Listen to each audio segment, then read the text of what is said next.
ليه لو حد ضرب حد على قفاه تعتبر اهانه، مع انه لو ضربه على كف ايده هيبقى بيسلم عليه وحبايب؟ ده باختصار بيقول ان الجسم له لغه فيها فرح وحزن واهانه وتكريم وهكذا. فممكن واحد يعمل كده ويكون فرحان، وممكن حد تاني يعمل نفس الحركه ويكون حزين. فايه الموضوع وازاي افهم لغه جسم الشخص اللي بتعامل معاه؟ انا نورة الخياط وده اخر متر. سارتر كان بيقول الجحيم هو الآخر، لكننا محتاجين الجحيم ده عشان نقدر نتواصل ونعيش. والتواصل بينك وبين اللي حواليك مش بس بيكون كلام، يعني مش بس تواصل لفظي، لا ده كمان التواصل ممكن يكون غير لفظي أو اللي معروف بين الناس بلغة الجسد. والتواصل الغير لفظي ده كمان ممكن يكون مقصود منك، زي مثلا انك تحرك ايدك او راسك او تضم حواجبك. كمان وارد يبقى حركة غير مقصودة منك، زي مثلا ان وشك يحمر او عينك تدمع او يكون باين عليك الفرحة من غير ما تقصد. سنة 1970 اتنشر كتاب للعالم الكبير يوليوس فاست، كان بيتكلم فيه بشكل علمي عن لغة الجسد.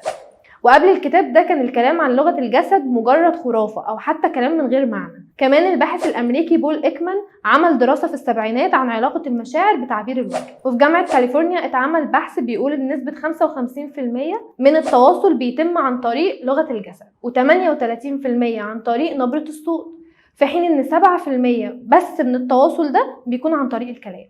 كلام جميل، بس برضو ما قلتليش ازاي اعرف اقرا افكار اللي قدامي. هقولك، عينك وجسمك اوقات كتير بيتكلموا بدل منك، لدرجة انك بتوصل رسائل لكل الناس اللي حواليك من غير ولا كلمة او حتى تاخد بالك. زي مثلا لما تكون بتتكلم مع حد ويعض على شفايفه، ده بيكون في الغالب معناه ان الشخص ده بيحاول يمنع نفسه من انه يقول كلام معين او حتى يكمل كلامه معاك. كمان لما تلقى شخص وهو بيتكلم ضامم ايده الاتنين مع بعض، ده بيكون معناه ان الشخص ده بيحاول يدافع عن نفسه، او ممكن كمان بيحاول يمنع نفسه من رد فعل مؤذي للي قدامه. ولو مثلا بتتكلم مع حد وهو حاطط ايده في جيبه، فده بقى معناه ان الشخص ده بيحاول يخبي حاجة عن الشخص اللي قدامه.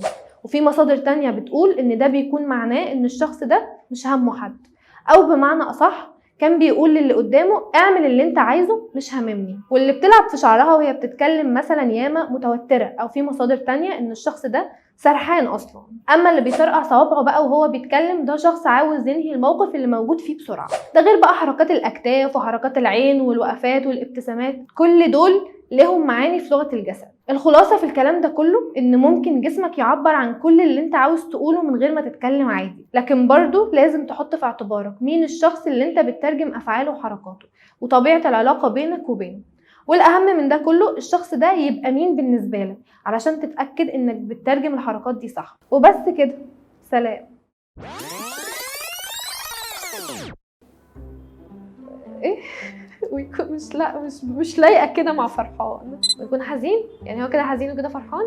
كان انا نحسب ده اسم باباه. لا سطر. انت قلتي سنة 2070. انا قلت 2000 بجد والله، لا اله الا الله. معلش بس عايزه انام.